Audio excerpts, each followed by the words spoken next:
I wrote a book about electoral votes called The Runner-Up Presidency, The Elections That Defied America's Popular Will, and that's why I've been asked to speak here today. America is the only country that uses electoral votes to pick its leader. Some nations use electoral votes to pick a ceremonial head of parliament, but America is the only nation that uses electoral votes to pick a commander-in-chief who can actually order troops. The U.S. is also the only democracy with severe gerrymandering and the only nation whose Supreme Court justices serve for life.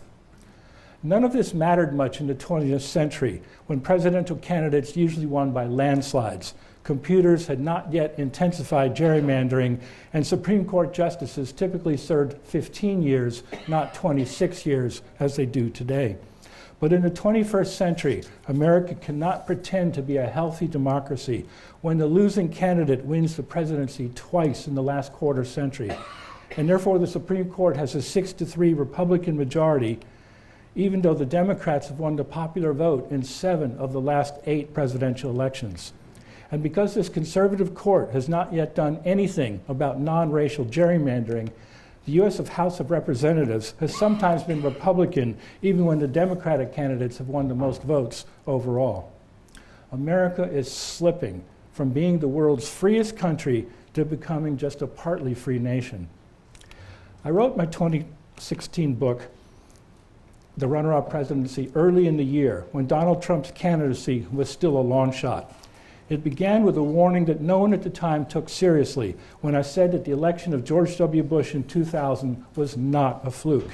It was the 112 years in between the victories of Benjamin Harrison in 1888 and George W. Bush in 2000 that was the oddity. This full century, when our electoral system worked well, when the winners of the popular vote also won the electoral vote, this long period was the fluke. In my book, I said, quote, "It is more likely than not that we will elect another runner-up president in the next 30 or 40 years. But it did not take 35 or 40 years after my book was published to elect another second-place president, only 35 weeks.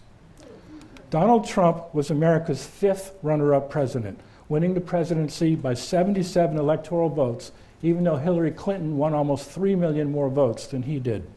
And in 2000, of course, George W. Bush won the presidency by 5 electoral votes, even though Al Gore won 500,000 more votes than Bush. We live by 236-year-old rules that none of us ever agreed to. James Madison created electoral votes in 1787 at the Constitutional Convention as a compromise with the slave states. The southern states did not want to be outvoted in national elections. The planters wanted their slaves, or 3/5 of them anyway, included in the allocation of votes, even though the slaves themselves could not vote. Electoral votes made this evil possible. Direct elections did not.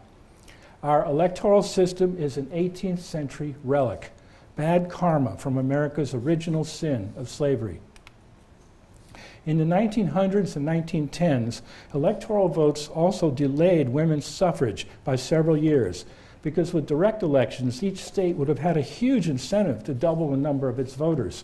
By contrast, with electoral votes, a state has the same number of votes no matter how many or how few people actually vote. So there was no incentive to give women the vote aside from the virtue of the act itself, and it didn't happen until 1920. When Benjamin Harrison, George W. Bush, and Donald Trump won their presidencies in 1888, 2000, and 2016 with fewer votes than their opponents, these were not flukes. As I just said, it was the 20th century, which didn't have any runner-up presidents, that was unusual. In the 20th century, one party or the other was almost always dominant. 6 Republican landslides for Presidents McKinley through Hoover were followed by 5 Democratic landslides for Franklin Roosevelt and Lyndon Johnson, with 2 landslides for Dwight Eisenhower in between, and 4 Republican landslides for Richard Nixon, George H.W. Bush, and Ronald Reagan, were followed by 2 Democratic landslides for Bill Clinton. In contrast to the 20th century, what the late 19th and early 21st centuries have in common is a voting public that's been almost evenly divided between the 2 major parties over the course of several elections. Of the 11 presidential elections since 1850, where one candidate has come within 3% of the popular vote of another, 5 were in between 1876 and 1892, and 3 were in 2000, 2004, and 2016. The other 3 really close elections were in 1960, 68, and 76, when the Democratic era, begun by Franklin Roosevelt, was slowly giving way to a Republican era led by Ronald Reagan. In these 11 elections, the second-place candidate won the electoral vote and the presidency 4 times. Using this fact and math that I won't trouble you with, there is about a 9% chance, a 1 in 11 risk during each presidential election that the runner-up candidate will win the electoral vote and the presidency. Here are the chances of America electing another second-place president. The odds are better than even that we will elect a third modern runner-up president in the next 30 years. Because if one major candidate comes within 3% of the popular vote of another, the chance of the second-place candidate winning the presidency increases to about 36%, or nearly 3 in 8. The obvious alternative to electoral votes is direct elections, which I favor. Whoever gets the most votes wins, just as he or she does in races for governor, senator, congressman, and mayor. At the moment, however, the prospect of a constitutional amendment creating such direct elections for president is dim. Let's look briefly at what happened in 2016 and how it was magnified by our electoral system. First, a political party rarely gets to keep the White House for more than 8 years at a time. In the 75 years since Harry Truman's upset victory in 1948, a political party has enjoyed a three-peat and a third presidential election in a row only once, in 1988, when Vice President George H.W. Bush succeeded his popular predecessor, Ronald Reagan.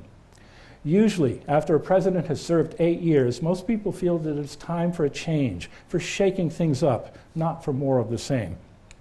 Indeed, Hillary Clinton faced a doubly tough three-peat handicap.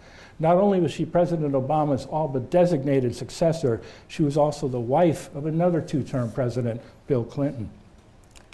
Second, a central fact of the 2016 election was that more than 1/4 of the white working class voters who voted for Obama in 2012 defected from the Democratic Party to cast their ballots for Donald Trump in 2016.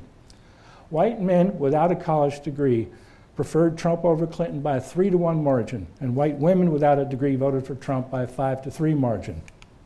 Nationally, whites without a college degree outnumber minorities 5-to-4, but the ratio is 2-to-1 in Michigan and Pennsylvania and 3-to-1 in Wisconsin.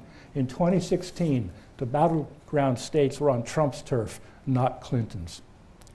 Donald Trump's most important piece of luck came on Election Day when he won 4 of the 5 closest states, Florida, Pennsylvania, Michigan, and Wisconsin, by tiny percentages. Only sparse New Hampshire broke for Clinton.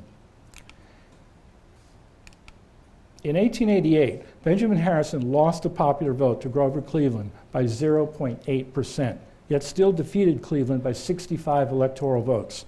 By contrast, Trump lost the popular vote to Clinton by 2.1%, a deficit 2.5 times larger than Harrison's.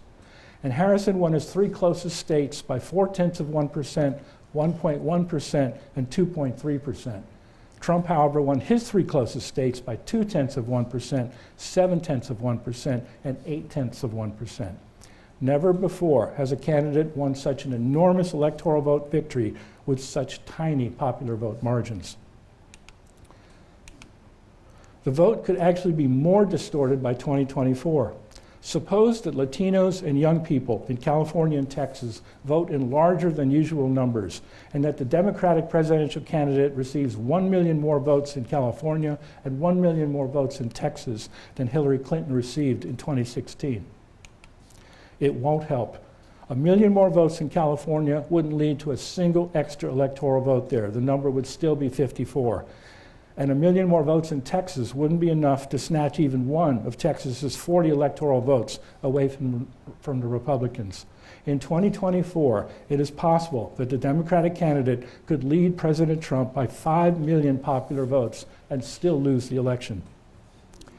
I'll discuss how to reform our electoral system later, but first, I'd also like to talk about gerrymandering. The United States is the only democracy where legislators draw contorted districts to ensure their re-election.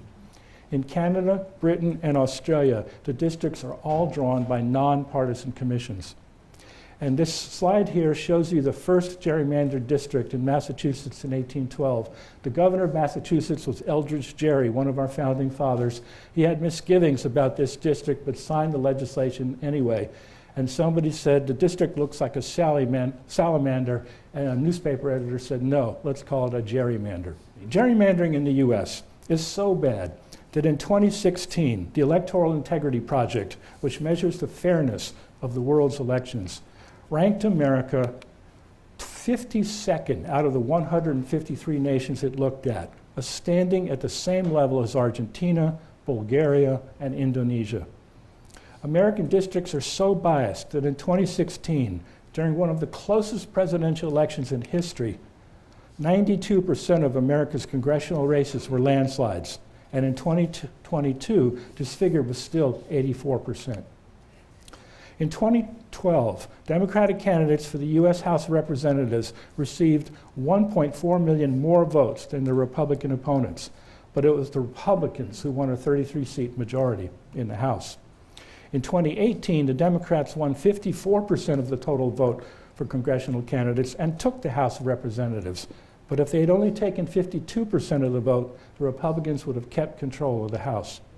State legislatures have come up with some very strange-looking congressional districts. The one in the top middle is from Florida. In the 2010s, computers made gerrymandering much worse. The block-by-block data that legislators have today is no longer just party registration and voter turnout. It also includes ethnicity, income, and even online purchases. In 2011, after the 2010 census required that new legislative districts be drawn, the Republicans controlled enough governorships and state legislators to draw 193 congressional districts without any input from the Democrats. By contrast, the Democrats could only draw 44 districts without help from the Republicans. Not surprisingly, in Pennsylvania in 2012, Democrats won 51% of the two-party vote for Congress, but took only 5 of the state's 18 congressional districts. Some people say that a Republican advantage in congressional elections is unavoidable because so many Democrats are packed together in cities.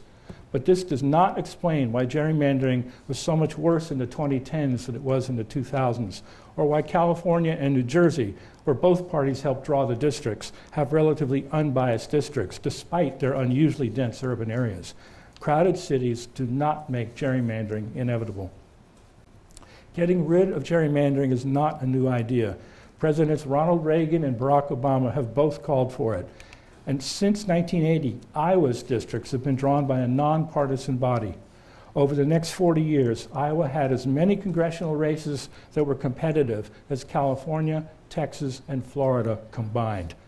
In 2018, for example, 2 of Iowa's 4 incumbent congressmen lost their seats to challengers, and then the seats flipped again in 2020.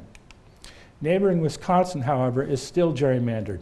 In 2022, the Democratic candidate for governor, Tony Evers, narrowly beat the Republican candidate, Tim Michels, 51% to 48%.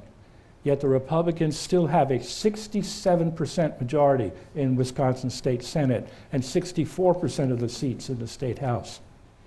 A U.S. District Court ordered Wisconsin to draw new districts, but the U.S. Supreme Court overruled the decision because the plaintiffs did not live in the specific districts that they complained about. In Pennsylvania, however, the state Supreme Court ruled that Pennsylvania's gerrymandered districts violated the state's constitution and ordered the state legislature to redraw them. What you see on the map here on the slide is a district in suburban Philadelphia, a congressional district that just got weirder and weirder decade after decade. It's now what you see in purple, and it's been called Donald Duck Kicking Goofy. The Pennsylvania State Supreme Court's decision enabled the Democrats to pick up a congressional seat in Pennsylvania in 2017 and 3 seats in 2018, so that now the swing states' U.S. House districts are nearly evenly divided between 9 Democrats and 8 Republicans. Reform has also taken time in North Carolina. In 2020, the Democrats in the Tar Heel state took 50.0% of the total of the state's congressional total vote in the state's congressional races. But because of gerrymandering, they won only 5 of the state's 13 congressional seats. This was not democracy. Fortunately, while the U.S. Supreme Court has said that non-racial gerrymandering is a political matter that it can do nothing about, a state court in North Carolina ordered a new and fairer map of congressional districts. So in 2022, the result was 7 Republican and 7 Democrats instead of the previous 8-to-5 ratio. Gerrymandering is profoundly undemocratic. 51% of a state's people should not have 100% of the state's power for a decade after a census. We need a constitutional amendment now to ensure that legislative districts will be drawn in a fair, transparent, and nonpartisan manner, the way it's done in the world's other democracies. Fortunately, we can not only use computers to make gerrymandering worse, we can also use them to end gerrymandering forever. Warren Smith, a mathematician at the State University of New York at Stony Brook, has created a breathtakingly simple way to draw legislative districts. Use the fewest possible lines and don't consider a single political factor. His method is called the shortest split line algorithm. In 2020's census, North Carolina had 10.4 million people, which gave it 14 congressional districts, one for every 750,000 people.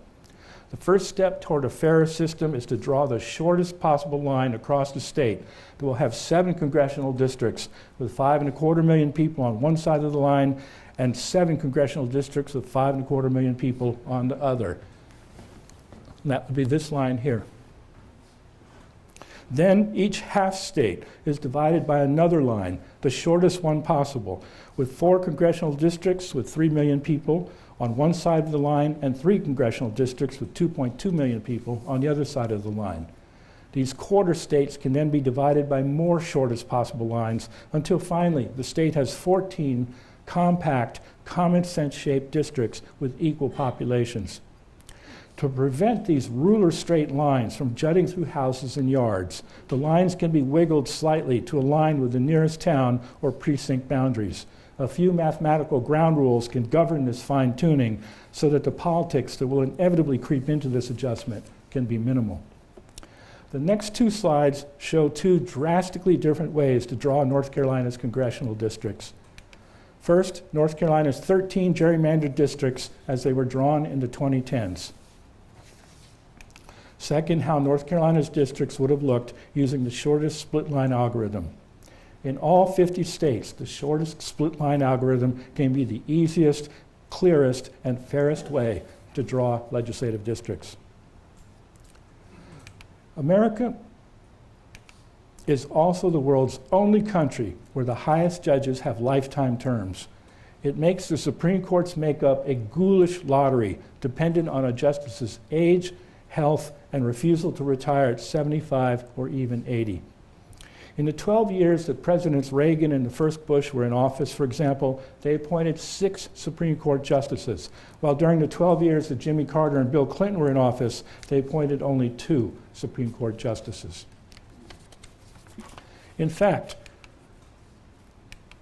in the 47 years since the election of Jimmy Carter, during which time the Republicans have been in power 24 years and the Democrats 23, the Republicans have appointed 11 justices to the Supreme Court, while the Democrats have appointed only 5.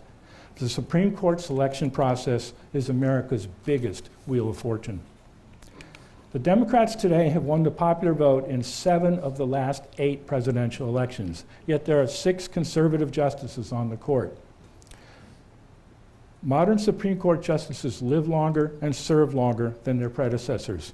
Until 1970, the average justice retired at 68 after serving 15 years. Today, she retires at 79 after serving 26 years. Clarence Thomas, for example, has been on the court for 32 years, but shows no sign of retiring soon. Yet the Supreme Court's membership is too important to be left to chance. It is time to amend the Constitution to limit a justice's time on the bench to 18 years. Why 18 years and not 16 or 20? Because 18-year terms would allow a president to appoint a new Supreme Court justice every 2 years, like clockwork, every odd-numbered year, 9 justices every 18 years.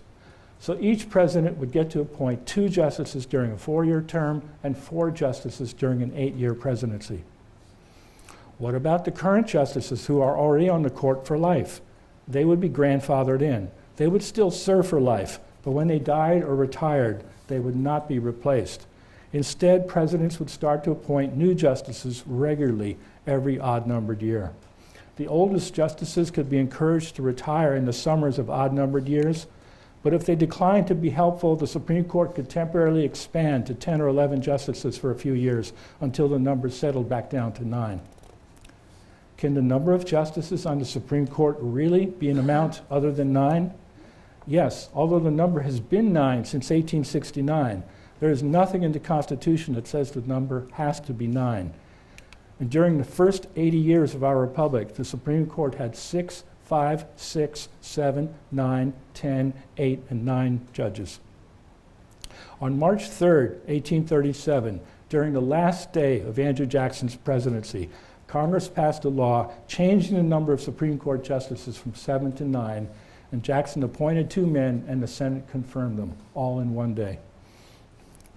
European nations have mandatory retirements for their top judges at 65, 70, or 75. So does Canada, where it's 75. And of the 50 US states, only Rhode Island gives life tenure to its high court judges. Old Supreme Court justices were especially out of touch with a younger public during the Depression in 1935 and 1936, when the High Court struck down a dozen New Deal laws as unconstitutional limits to economic freedom. 5 of the justices then were over 70, and only 3 were liberals because there wasn't a single vacancy on the court during Franklin Roosevelt's first term. One 74-year-old justice who had already served 22 years, James McReynolds, was an open anti-Semite and wasn't even courteous to the Supreme Court's 2 Jewish justices. In November 1936, America re-elected Roosevelt in a 46-state landslide. But Roosevelt was worried about the fate of the Social Security Act, among other new laws, and 3 months later, in February 1937, he proposed a plan to enlarge the size of the Supreme Court by 6 justices. Critics called it court packing, but Missouri Senator Harry Truman said, "I say the court is packed now and has been for 50 years against progressive legislation."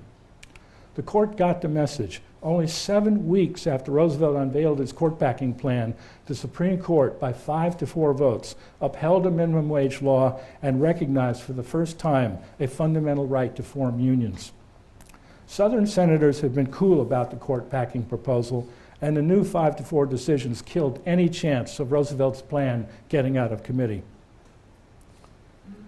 President Roosevelt's failure to enlarge the Supreme Court in 1937 has discouraged future generations from reconsidering the issue of how many justices should be on the court. But when Roosevelt thought he had a right to appoint more progressives to the court, the Democrats had won only 2 of the last 5 elections. By contrast, the Democrats today have won the popular vote in 7 of the last 8 presidential elections, so any case for enlarging the court now is much stronger than it was in Roosevelt's time. But rather than pack the court, what we really need is a constitutional amendment to limit the justice's term to 18 years. And perhaps it can be a bipartisan measure if the effective date of the amendment is 4, 8, or even 12 years after the amendment is ratified. Think of it. If an amendment is passed in 2024 or 2025, it need not take effect until 2030 or 2035. This way, the 18-year term limit would simply be a matter of good government. Indeed, to oppose an 18-year term, which specifically links Supreme Court vacancies to presidential elections, is like saying, we can't win as many presidential elections as our opponents, so to build a judicial majority, we'd rather take our chances with random deaths and well-timed retirements. No other nation gives its top judges lifetime terms, nor do 49 of the 50 states.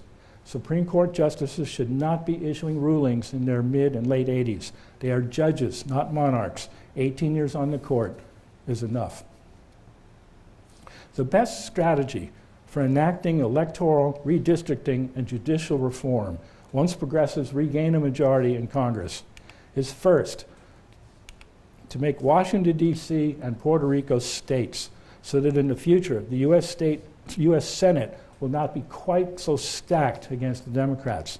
Alternatively, this won't be necessary if North and South Dakota, each of which has fewer people than the Sarasota-Bradenton metropolitan area, agree to merge so that they would just have 2 senators instead of 4.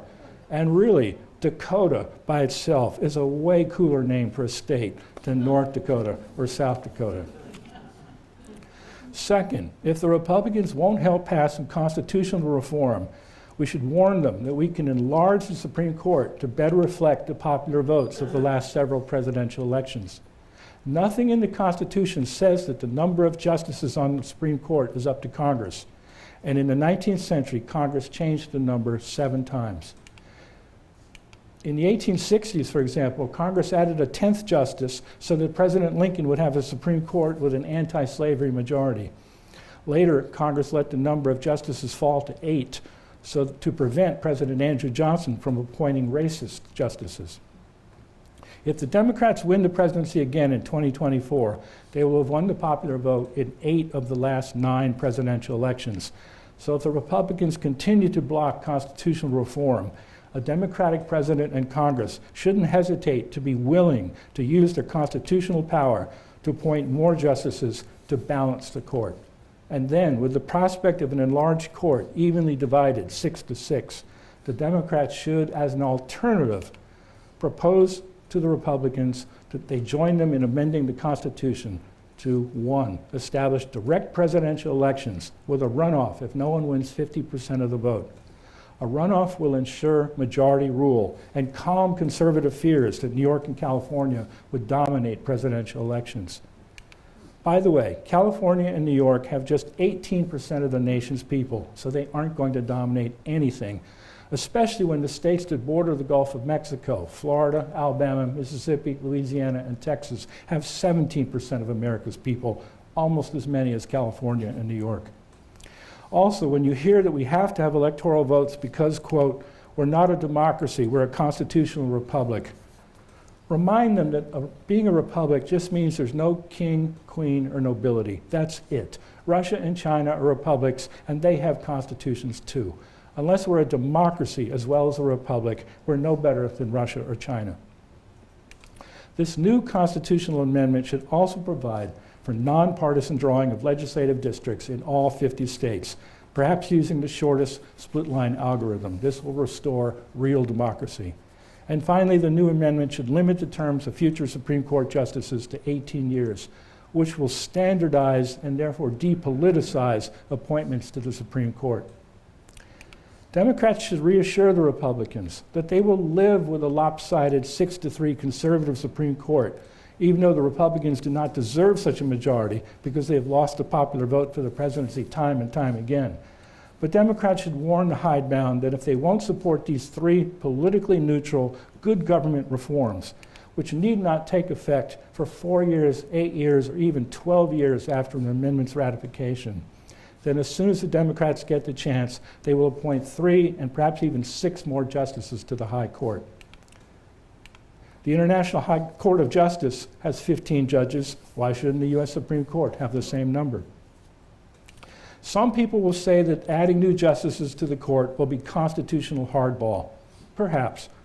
But allowing candidates to continue to win the presidency with fewer votes than their opponents without even trying to reform our unjust electoral system is also constitutional hardball. So is confirming justices such as Neil Gorsuch, Brett Kavanaugh, and Amy Coney Barrett, when the senators from the populist states who voted against their confirmation won about 20 million more votes in their elections than the senators from the sparse states who voted for the justices. No one would drive a car for 2 years without giving its engine a tune-up. Why should we elect presidents and congressmen and appoint Supreme Court justices the same way for 2 centuries without giving our government a tune-up? Electoral votes, gerrymandered districts, and lifetime Supreme Court terms worked well enough in the 20th century, when landslides were common, computers were less powerful, and justices retired earlier. But today, when losing candidates win presidential elections, digital programmers draw increasingly unfair districts, and Supreme Court justices serve well into their 80s, the old norms have become a threat to our freedom. We need progress soon if America is to avoid backsliding to being just a partly free nation. We are not asking for the Russian Revolution here, just for some limited, sensible, and neutral reforms. If James Madison, the chief architect of our Constitution and a reformer himself, were to pay us a visit today, would he really say, "My system is sacred, don't touch it"? Or might he nod and smile and say, "Yes, if a few changes can make my system fairer, then of course, proceed"? But my own personal feeling is that there's a much better way to vote, and we use it every day, and it's called voting by star ratings. We use it for hotels, movies, consumer goods, restaurants, and we get to put our enthusiasm or our lack of enthusiasm into the vote. And I've been wanting to give a talk on star ratings, and people don't know anything about it because no one's discussing it. But now that I've given 2 talks here, I would love to give a 3rd talk on star ratings. And people get ranked choice voting and star ratings mixed up because they're both reforms of how we vote. But in ranked choice voting, you're ranking, you're still not putting your enthusiasm into the vote. And the best example I like to give of star ratings is, imagine it's Germany in 1932, and Adolf Hitler gets 38% of the vote. He gets the most votes, and so he becomes chancellor. What if the other 62% of the Germans could have given him 0 stars or 1 star? And his average of stars goes way down, and he doesn't have the highest average of stars among the candidates, and someone else becomes chancellor. Think of the suffering that the world could have avoided if Germany just had a better voting system. And they've done computer studies. Actually, Warren Smith, the same man who proposes the shortest split line algorithm, has also been a big force. He calls it range voting, but I like voting by star ratings as a better name because that's what people are familiar with. And he's done a computer study. If there's 10 people running, how often do you get the candidate that most people are happy with?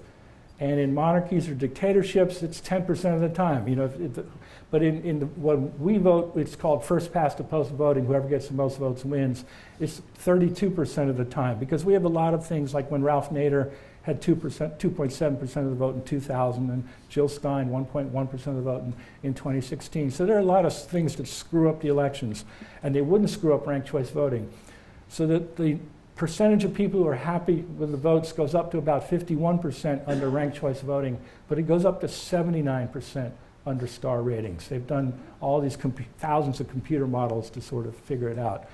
And honeybees actually have a similar system. When they decide where to have a new hive, they come back and dance for the hive, and they can dance 10 times slowly or 150 times fast. And if they dance 150 times fast, the other bees go out and look at the place that the honeybee just saw.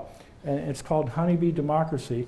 And it's a different form of star ratings. A report card is a star rating. Think of an A as 4 stars, a B as 3 stars, a C as 2 stars. And imagine if we suddenly abandoned report cards and just went to pass-fail. I don't think that would be a very good idea. So ranked choice voting is good, but it's gobbled up all the attention, and there's a better way to vote.